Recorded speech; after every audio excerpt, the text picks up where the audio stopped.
Bro, what is this guy doing at the top of Gosai Kunda?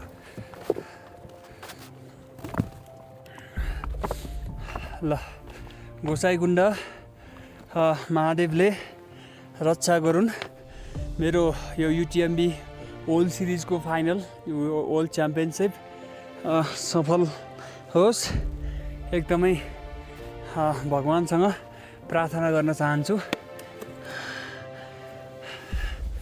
आज मेरो पहिलो दिन, आज 208 दिन बाँकी छ मेरो।